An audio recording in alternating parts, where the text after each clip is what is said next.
잠시 기도하겠습니다. 하나님, 우리가 주님을 사랑하는 마음으로 주님께 찬양하고 주님께 예물을 드릴 수 있는 놀라운 은혜 주신 것 감사드립니다.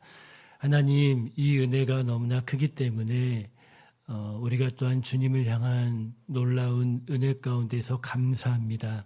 아버지, 원하는 것은 우리 모두가 주님이 주시는 그 은혜를 날마다 기억하고 간직하고 그 은혜로 인하여서 우리의 삶 가운데 감사함이 넘치며 끊이지 않을 수 있도록 우리의 삶을 인도하여 주시옵소서. 또한 하나님, 이 시간에 주님을 너무 사랑하기 때문에 주님의 뜻을 알기를 원하오니 주님의 말씀 앞으로 나아가는 모든 자들 안에 주님께서 말씀하여 주옵시고 그 말씀으로 인하여서 삶에 많은 좋은 간증들이 생길 수 있도록 은혜 베풀어 주시옵소서. 사랑하는 아들이 주님의 말씀을 들고 섭니다. 사람의 말이 아니라 성령의 나타나심과 능력으로 역사하여 주시옵소서. 예수님의 이름으로 기도합니다. 아멘. 죄송합니다. 제가 그 비염 때문에 중간중간에 좀 기침을 하더라도 여러분들이 양해해 주시기 바랍니다.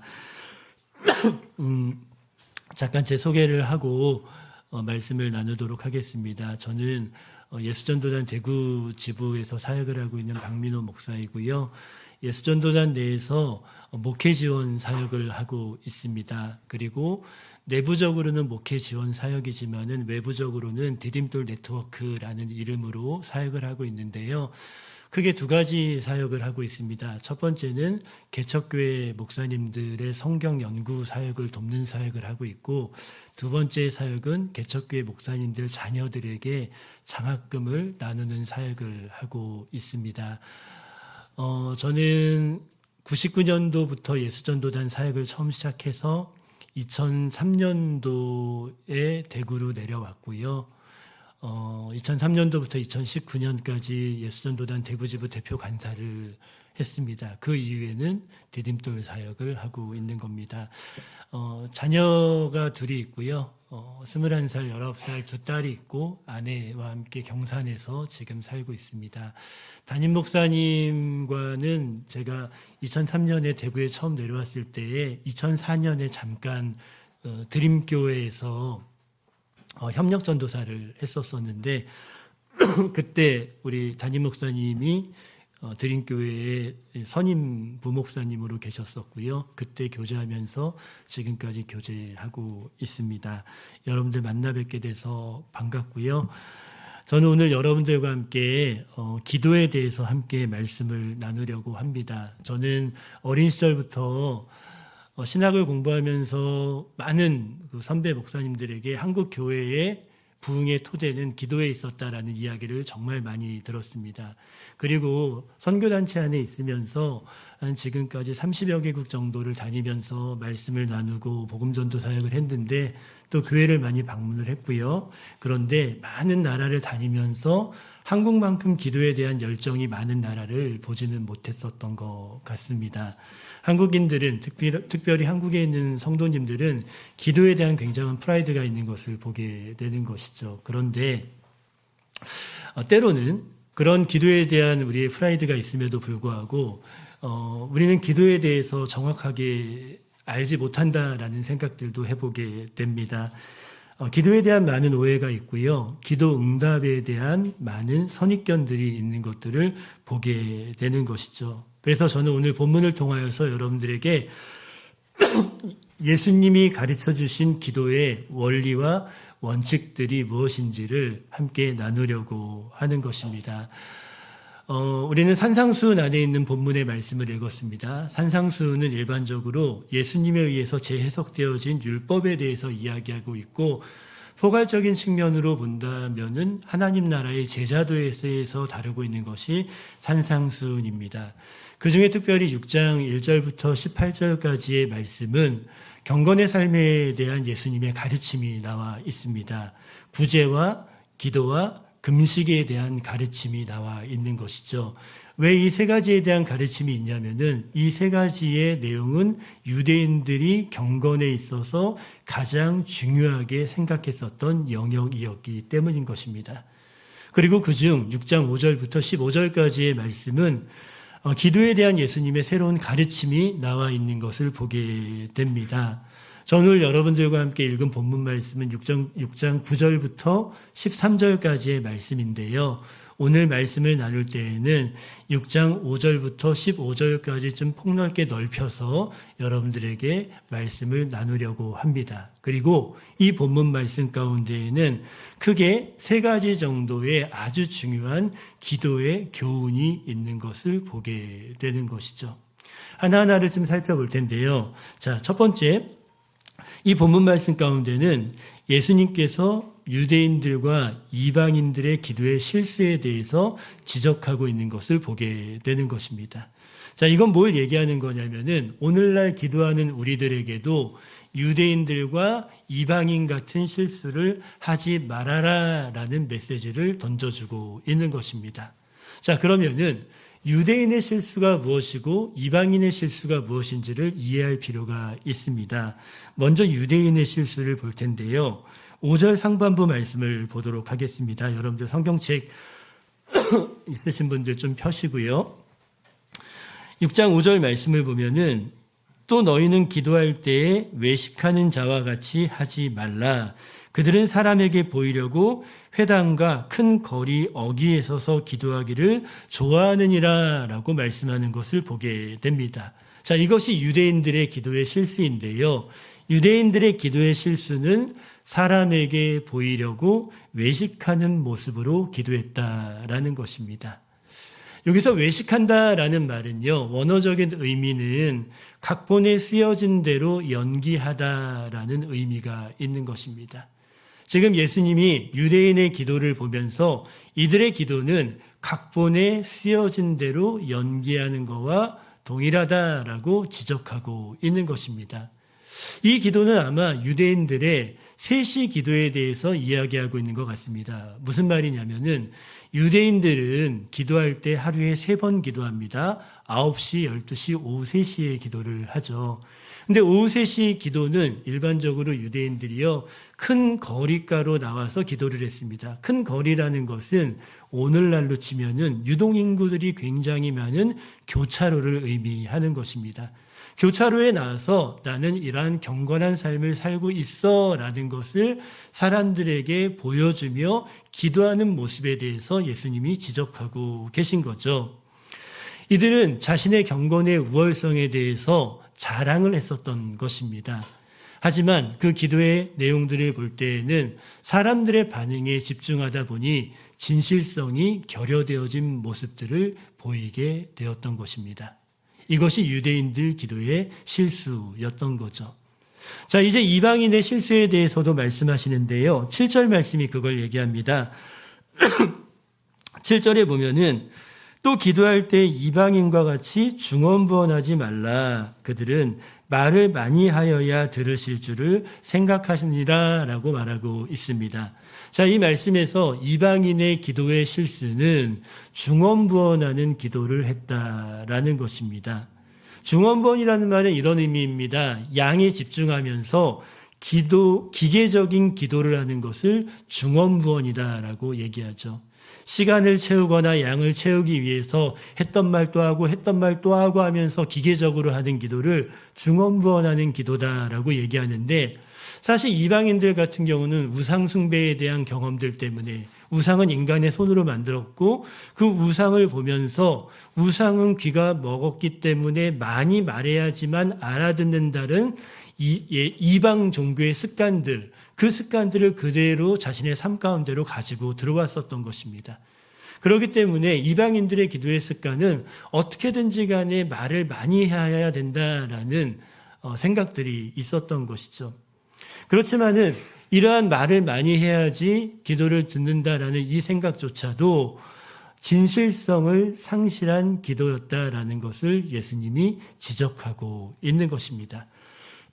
이것이 유대인과 이방인의 기도의 실수입니다. 외식하는 기도, 중언부언하는 기도였다라는 것이죠. 그리고 그 안에 진실성이 없었다라는 것입니다. 그런데요, 이러한 기도의 실수는 유대인과 이방인들만의 기도의 실수는 아닌 것 같습니다. 우리는 기도를 많이 하지만은 우리의 기도 생활 가운데도 동일하게 유대인과 이방인과 같은 기도의 실수가 많이 있는 것들을 보게 되고요. 저 또한 이런 실수를 했었던 경험들이 있는 것을 생각해 보게 됩니다. 저는 신학대학을 나와서 신학대학원까지 공부를 했고요. 신학대학을 다닐 때에 1학년 딱 입학을 했을 때에 저희 교회 중고등부 전도사님이 저를 부르셨습니다. 그리고 저에게 이렇게 말씀하셨습니다. 야, 박민호, 너 신학한다며. 그런데 신학하는 너 만약에 하루에 2시간씩 기도하지 않으면은 하나님이 너 사용하시지 않을 거야 라고 말씀하셨습니다. 사실 따지고 보면 거짓 메시지인데요. 저는 그 메시지가 굉장히 무서웠습니다. 그래서 신학대학 다닐 때 1학년 때에 무조건 학교를 마치면은 교회로 갔습니다. 그리고 중고등부실에 앉아서요, 2시간 기도를 채우기 위해서 굉장히 많은 노력들을 했습니다.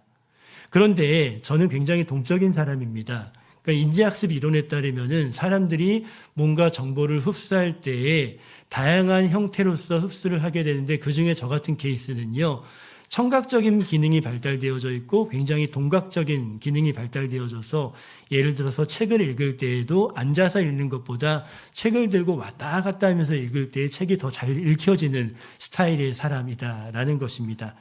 그러니까 산만한 사람이라는 의미가 절대 아니고요. 그러한 사람인 것이죠. 그런데 이러한 제가 2시간 동안 앉아서 기도를 한다는 것은요, 굉장한 어려움입니다. 처음 기도를 할 때에는 앉아서 기도를 막 합니다. 열심히 소리내서 기도를 합니다. 그 당시에는 한 30년 전이었기 때문에 통성 기도가 진짜 기도였잖아요. 그래서 열심히 통성으로 기도를 하다가 이 정도쯤 되면은 한 3, 40분 정도는 지났겠다라는 생각으로 잠깐 나가서 시계를 보면은 그때 굉장한 좌절감이 밀려오게 됩니다. 내 느낌은 3, 40분인데 실질적으로는 15분밖에 안 지난 거예요. 그래서 다시 들어가서 기도를 합니다. 막 기도를 하다가 아까 이 느낌이었을 때 나갔을 때가 15분이야. 그러니까 이 느낌을 좀 지나가서 이 사점을 통과해야 된다. 이걸 통과해서 쭉 가서 다시 그래 이제 어느 정도 시간 채웠어 라고 생각하고 나가서 다시 시간을 보면은요, 다시 한번 좌절을 하게 되는 거예요. 근데 중요한 건 뭐냐면은 저는 그렇게 기도하면서 매일매일 2시간을 다 채웠다라는 것입니다. 그리고 또 한 가지 문제가 저에겐 있었어요. 그게 뭐냐면은 기도라는 것은 정보와 굉장히 밀접한 연관이 있습니다.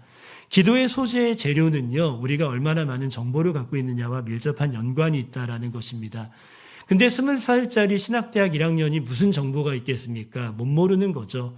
그러니까는 한 15분에서 30분 정도 열심히 기도하다 보면은 왠지 더 이상 기도해야 될 제목들이 없는 것처럼 느껴집니다. 근데 시간은 너무나 많이 남아있는 거예요. 그럼 그때 저는 어떻게 했냐면은 2시간을 채우기 위해서 주기도문을 1번, 2번, 3번, 10번, 100번까지 외웠습니다. 다음 날이 되면은 주기도문이 귀찮으면은요, 사도신경을 외웠습니다. 그리고 또 주기도문을 외웠습니다. 중요한 것은 1년 동안 이렇게 하면서 저는 매일매일 2시간씩 기도했다라는 것입니다. 하나님이 저를 사용하기를 원하셨기 때문에 그렇게 기도했었던 겁니다. 근데 돌이켜보면은요, 이러한 저의 기도의 모습 가운데에는 유대인의 실수와 이방인의 실수 두 가지가 다 함께 있었던 것을 보게 되는 겁니다. 유대인의 실수는 뭐였냐면은 저는 신학생이라면은 이 정도는 기도해야지라는 말을 듣고 싶었기 때문에 2시간을 기도했습니다. 사람에게 보이고 싶었었던 거였습니다. 이방인의 실수는 이런 겁니다. 2시간을 채워야지만 된다라는, 그 기도의 양을 늘려야 된다라는 생각이 많았다라는 것입니다. 이렇게 기도하다 보니까 자연스럽게 진실성을 상실하게 되어진 거죠. 저는 유대인이나 이방인의 실수를 제 삶 가운데서 그대로 실천해 나가고 있었던 겁니다.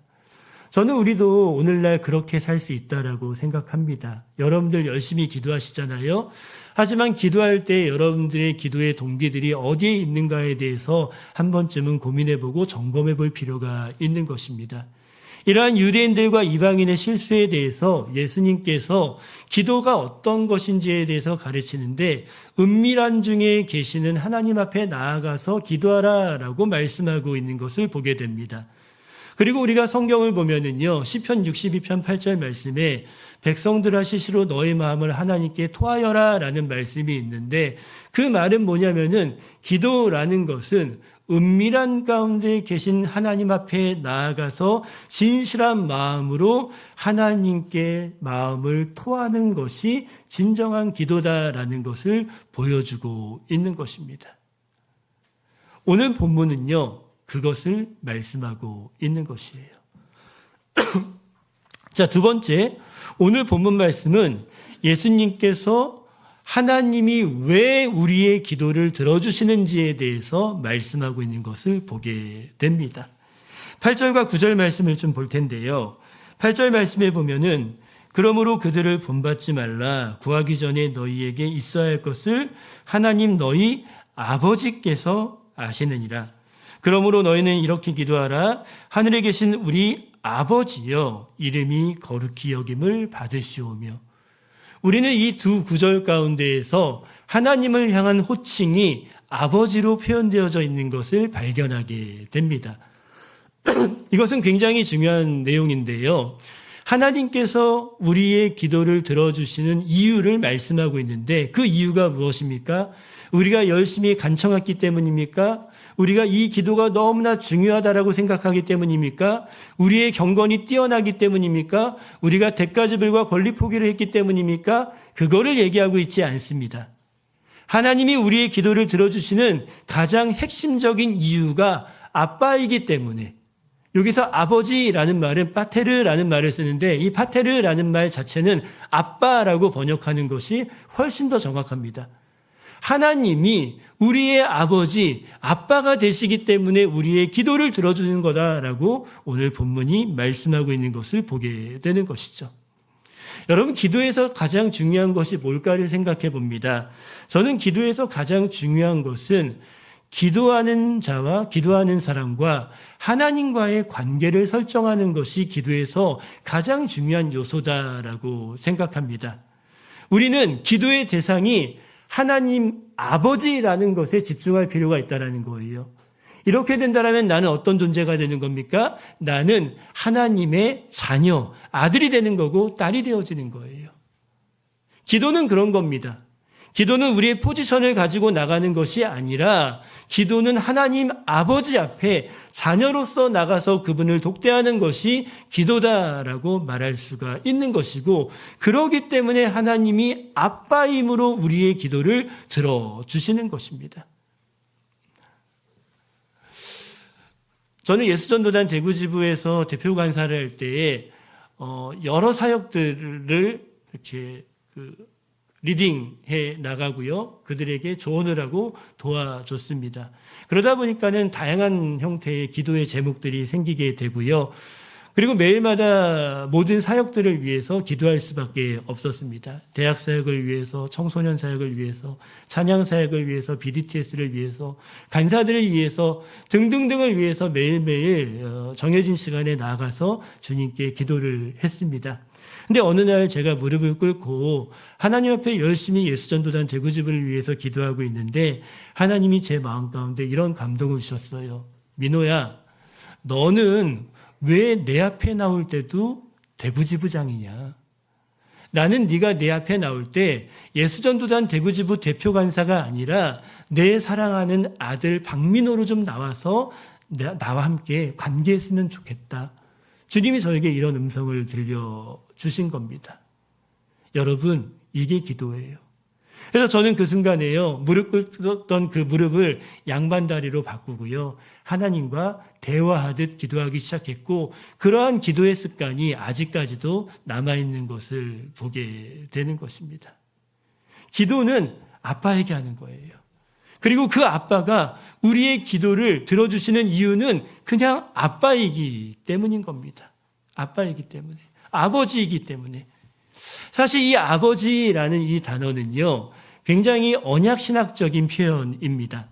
언약신학이라는 게 뭐냐? 이제 언약이라는 개념을 이해할 필요가 있는데요. 언약의 기본 패턴은 나는 너의 하나님이 되고 너는 나의 백성이 될 거다라는 것이 언약의 기본 패턴입니다.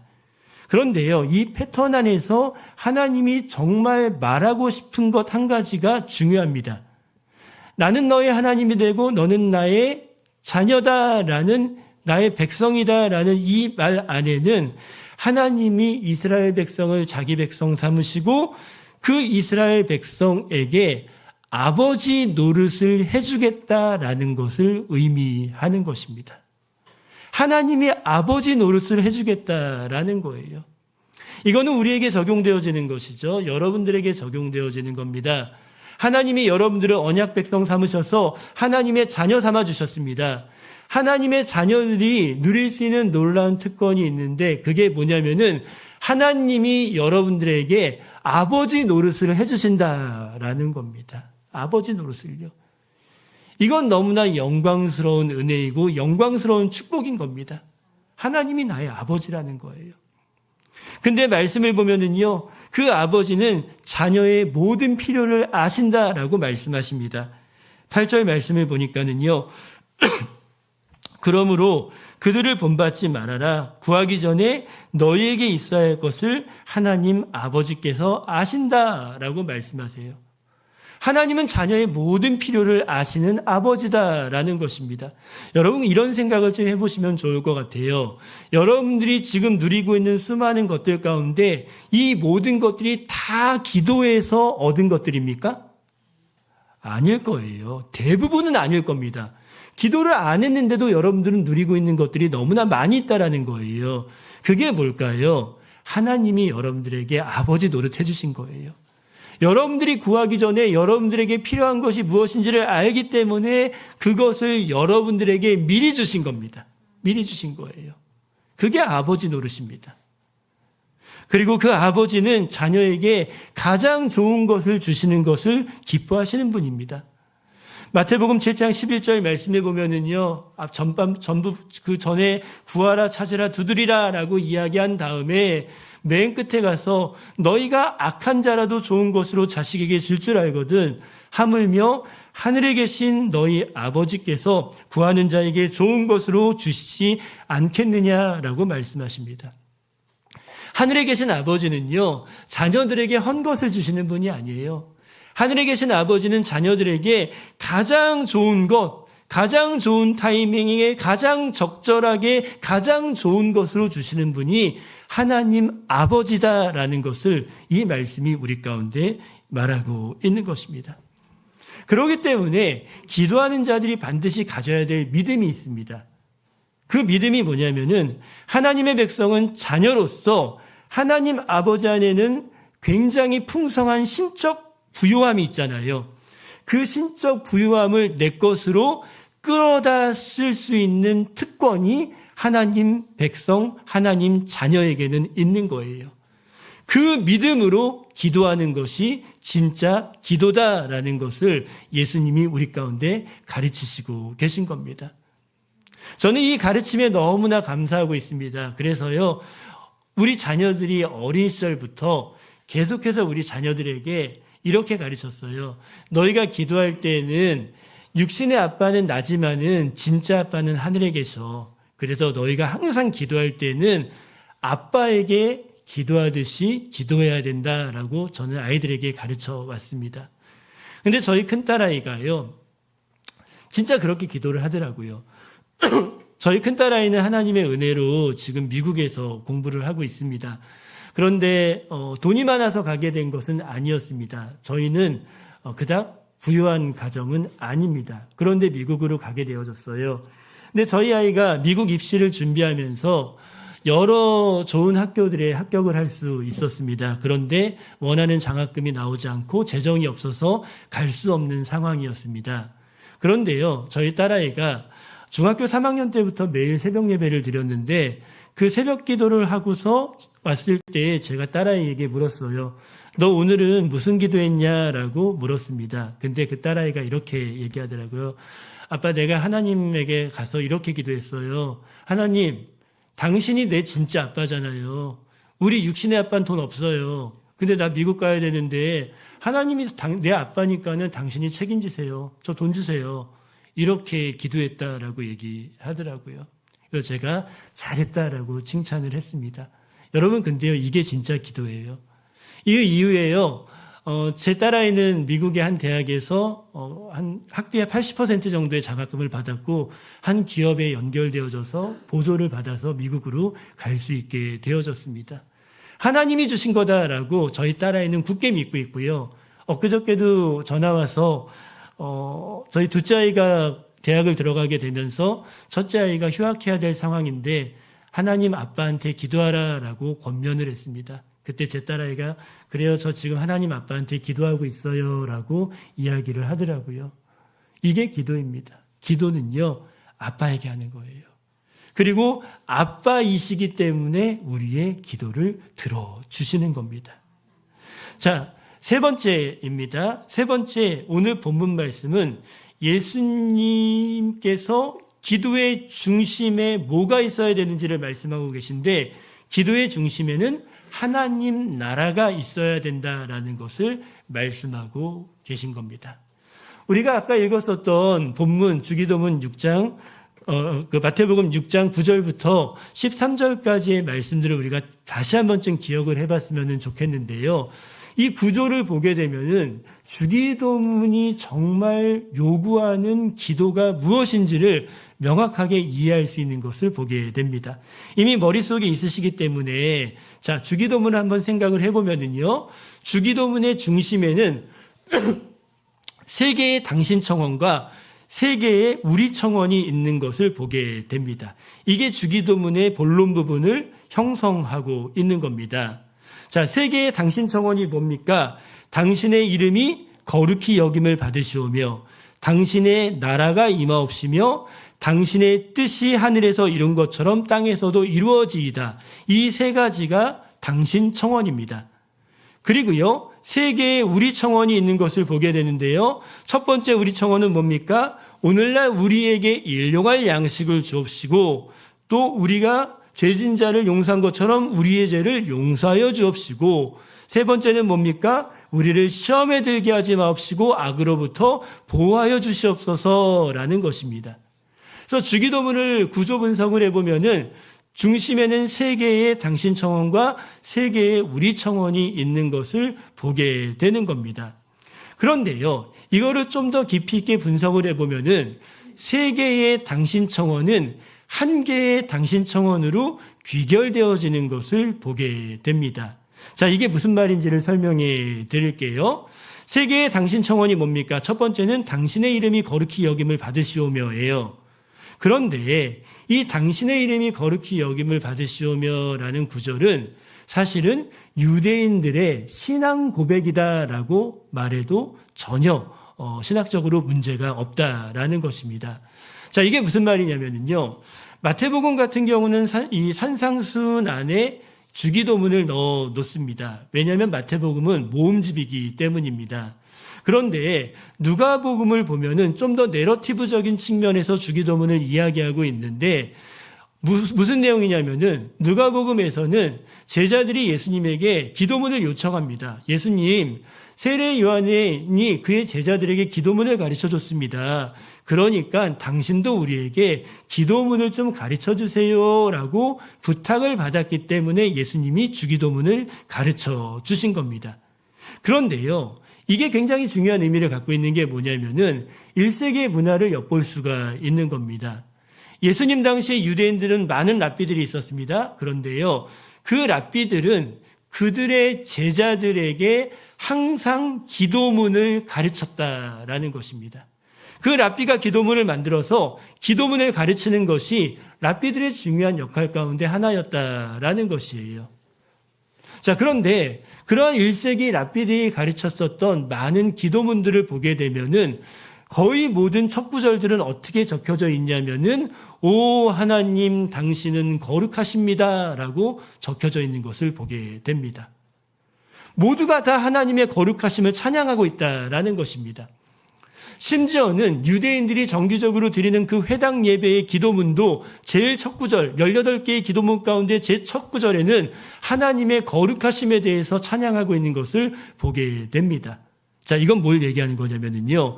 유대인들은 기본적으로 하나님의 성품 가운데 가장 중요한 것을 거룩함으로 인식했습니다. 그렇기 때문에 무조건 기도할 때에 우리가 감사 찬양하며 기도를 시작하듯이 오 하나님 당신은 거룩하십니다 라고 하나님의 거룩성을 인정하면서 기도에 들어가게 됐던 것이에요. 그래서 예수님도 동일하게 얘기하는 것이죠. 당신의 이름이 거룩히 여김을 받으시오며 이건 뭡니까? 신앙 고백인 겁니다. 기도가 아니라 신앙 고백인 겁니다. 두 번째 당신 청원이 나옵니다. 나라가 임하옵시며 라는 구절이 나오는데요. 이 나라가 임하옵시며 라는 것은 한마디로 얘기하면 하나님 나라를 의미하는 겁니다. 그리고 세 번째로 넘어갑니다. 세 번째는 뜻이 하늘에서 이룬 것 같이 땅에서도 이루어지이다 라고 말씀하고 있는데, 자, 이 세 번째 당신 청원을 잘 기억해 보면은 세 번째 당신 청원은 하나님 나라가 임한다라는 것이 무엇인지를 설명해 주고 있는 겁니다.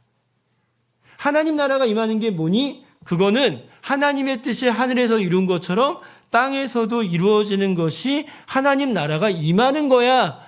이걸 얘기하고 있는 겁니다. 그러면 우리는 여기에서요, 놀라운 사실을 발견하게 되는데, 사실 주기도문의 중심에 있는 세 개의 당신 청원은 한 개의 당신 청원으로 귀결되어진다는 거예요. 그게 뭡니까? 하나님 나라라는 것입니다. 그러니까 기도에서 정말 중요한 것은 뭐냐? 기도는 하나님 나라를 구하는 것이 중요하다라는 것을 보여주고 있는 것이에요. 그럼 여러분 여기서 질문이 생깁니다. 하나님 나라가 무엇일까요? 하나님 나라. 하나님 나라라는 것은 간단합니다. 기본적인 뜻은 하나님의 왕되심을 얘기하는 겁니다. 그리고 하나님의 통치, 다스림을 얘기하는 겁니다. 하나님의 주권을 얘기하는 겁니다. 그러면은 기도에서 정말 중요한 것은 뭐냐면은 하나님의 왕권과 주권과 그분의 뜻이 드러나는 것이 가장 중요하다라는 것을 이 말씀이 우리 가운데 보여주고 있는 거예요.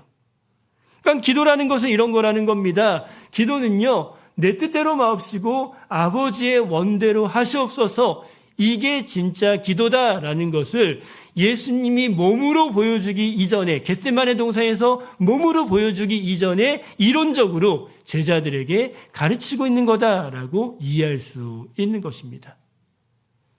기도는요, 그분의 나라와 그분의 뜻을 구하는 것이 기도다라는 거예요. 우리 안에는 수많은 기도 제목이 있을 겁니다. 가정을 위해서, 직장을 위해서 다양한 기도의 제목들이 있을 거예요. 근데 그러한 모든 기도 제목에서 정말 중요한 것은 뭐냐면은 나의 원함이 이루어지는 것이 아니라 하나님이 원하시는 그 일들이 이루어지는 것이 가장 중요하다라는 것. 그게 진짜 기도다라는 것을 오늘 본문이 우리 가운데 말씀하고 있는 겁니다. 그리고요, 이것은 좀 더 뒤로 가면은 마태복음 6장 33절에서 한 번 더 증명합니다. 요약적으로 증명하고 있는 거예요. 자, 이게 무슨 말이냐면요. 마태복음 6장 9절부터 13절까지가 주기도문이 나오는데, 기도문이 나오는데, 기도문의 전구절인 8절 말씀이 아버지께서 너희의 모든 쓸 것을 아신다라는 구절이 나옵니다. 그런데요, 마태복음 6장 33절의 절 직전의 32절 말씀에도 동일하게 아버지께서 이 모든 것이 너희에게 있어야 할 줄을 아신다라는 6장 8절과 동일 구절이 나와요. 그 다음에 6장 33절이 나옵니다. 이거는 뭘 얘기하는 걸까요? 마태복음 6장 33절이 문학적인 구조 속에서는 주기도문을 요약하고 있다라는 것을 보여주고 있는 겁니다. 주기도문의 요약이 마태복음 6장 33절인 거예요. 뭐라고 말합니까? 너희는 먼저 그의 나라와 그의 의를 구하라. 그리하면 이 모든 것을 너희에게 더하시리라. 너희는 먼저 그의 나라와 그의 의, 하나님 나라를 구하라 라고 얘기하고 있는 거예요. 그러면 이 모든 것을 너희에게 더하신다라는 것에 이 모든 것은 뭐가 되겠습니까? 세계의 우리 청원이 되어지는 겁니다. 우리에게 일용할 양식을 주옵시고 우리를 용서하여 주옵시고 우리를 악으로부터 보호하여 주시옵소서. 이 세계의 우리 청원은 너희가 먼저 하나님의 나라와 하나님의 뜻을 구할 때 다 너희에게 그냥 주시는 거야 라고 말씀하는 것이 마태복음 6장 33절의 의미가 되어지는 것이에요. 그러면은 우리는 기도에서 무엇이 우선순위인가를 알게 되어지는 거죠. 기도의 우선순위는 나의 원함이 이루어지는 것이 아니라 하나님의 원함이 이루어지는 것이 진짜 기도다. 그것이 기도의 우선순위다라는 것을 말씀하고 있는 것입니다. 그리고 이렇게 기도할 때에 우리는 더 놀라운 기도의 응답을 받게 되어지는 것이죠. 요한이 말합니다. 요한일서 5장 14절 말씀을 보면은 우리가 가진 바 담대함은 이것이니 곧 그의 뜻대로 구하면 들으심이라 라고 말씀하십니다. 주님이 들으시는 기도, 주님이 원하시는 기도, 주님이 응답하시는 기도의 가장 중요한 특징은 뭐냐면은 그분의 뜻대로 구하는 기도인 거예요. 그리고 기도 응답도 마찬가지라는 것이죠. 기도 응답도 내 뜻이 이루어지는 것이 기도 응답이 아니라 내가 기도하고 있는 모든 영역 가운데 하나님의 뜻이 이루어지는 것이 기도 응답인 겁니다. 이런 식으로 본다면요, 무응답도 응답입니다. 왜요? 그것이 주님의 뜻이 아니기 때문에 하나님이 여러분들의 관점에서 무응답하시는 거예요. 그것도 응답이 되어질 수 있다라는 것입니다. 그래서 하나님은 모든 기도에 응답하시는 하나님이다라고 말씀드릴 수 있는 거예요. 내 뜻이 이루어지는 것이 아니라 주님의 뜻이 이루어지는 것이 기도의 응답이기 때문에. 미국에 한 부부가 있었습니다. 근데 그 부부에게는 중요한 기도 제목이 있었어요. 11년 동안 아이가 생기지 않았습니다. 그래서 11년 동안 그 부부는 아이를 위해서 기도를 했습니다. 그리고요, 그 부부가 다니는 교회에서도 온 성도들이 함께 그 부부에게 아이가 태어나기를 위해서 기도했습니다. 그런데요, 11년 만에 임신이 되어졌습니다. 그리고 12년 만에 아이가 이 땅에 태어났습니다. 근데 이 땅에 아이가 태어나는 그 순간에 모두가 기뻐해야 되지만은요, 어느 누구도 그 자매님에게, 그 부부에게 축하한다라는 말을 할 수가 없었습니다. 왜냐하면은 그 아이는 일반인들이 생각하는 것과 다른 모습으로 태어났기 때문입니다. 기형을 가지고 태어나게 된 겁니다. 장애아로 태어나게 된 거예요. 11년 동안 기도해서 응답을 받았다라고 생각을 했는데 장애아가 태어났습니다. 그 순간 아내는요, 우울증에 빠지기 시작했습니다. 그리고 하나님을 원망하는 마음이 들기 시작했습니다. 오랜 시간 하나님을 원망하며 기도했습니다. 그런데 어느 날 하나님이 그 자매를 만나주셨어요. 그리고 그 자매에게 놀라운 깨달음을 주셨습니다. 이렇게 말씀하셨습니다. 사랑하는 딸아, 네가 힘들지? 나 네가 힘든 거 누구보다도 잘 알고 있단다. 그런데 딸아, 내가 이 아이를 만들었어. 이 아이는 세상 사람들이 볼 때 좀 다른 모습이지만은 벙어리도 내가 만들었고 절름발이도 내가 만들었듯이 이 아이 내가 만들었단다. 근데 이 아이를 딱 만들어 놓고 내가 많은 고민을 했어. 왜냐하면 이 아이가 다른 사람들과 다르기 때문에 이 세상에 나가면은 많은 사람들로 인하여서 어려움을 겪게 될 텐데 어떤 부모에게 이 아이를 보내면은 이 아이가 이 세상에서 가장 행복한 삶을 살 수 있을까에 대해서 고민했단다. 그리고 온 세상을 돌아다니면서 이 아이를 어떤 부모에게 보낼까에 대해서 내가 찾고 찾다가 만난 것이 너희 가정이었단다. 이 아이가 너희 가정에게 주어지면은 비록 세상 사람들과는 다르지만은 그 누구보다도 행복하게 살 수 있다는 걸 내가 믿었기 때문에 이 아이를 내가 너에게 보낸 거란다. 여러분, 이 음성을 듣고요, 그 아내는 우울증이 회복되어졌습니다. 그리고 오히려 하나님께 감사하기 시작했어요. 이 또한 하나님의 기도의 응답이었다라는 것을 그는 깨닫게 되어졌던 겁니다. 여러분, 기도는 그런 겁니다. 때로는 내가 원하는 수많은 기도의 제목을 가지고 지성소 가운데로 나아가서 주님을 만났는데 그때의 그 만남으로 인하여서 내가 갖고 있었던 모든 원함들을 다 내려놓고 아버지의 원함을 가지고 다시 나오는 것, 지성소에서 나오는 것, 그게 진짜 기도다라는 것이에요. 오늘 본문이 그것을 우리 가운데 말씀하고 있는 것입니다. 이제 말씀을 마무리하도록 하겠습니다. 우리는 늘 기도는 영혼의 호흡이라는 말을 들어왔습니다. 그래서 우리의 생명을 연장해 주는 것이 기도입니다. 우리의 영혼의 생명을 연장해 주는 것이죠.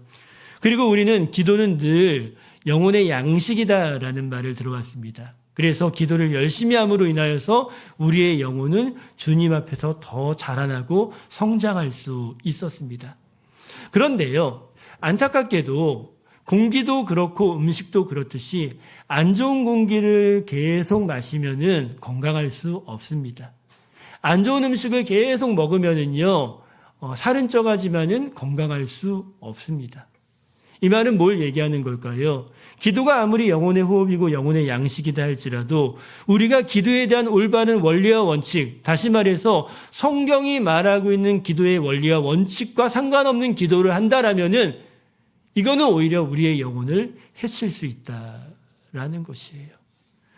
그래서 저는 여러분들이 주님이 가르쳐 주신 기도의 이 맥락 안에서 성경이 말하고 있는 기도의 좋은 원리들, 정확한 원리들을 정확하게 이해하시고 여러분들의 삶의 기도에 이 내용들을 적용하시면서 여러분들의 영혼이 주 안에서 더 건강하게 자라가시기를 주님의 이름으로 축복합니다. 아멘. 우리 다 자리에서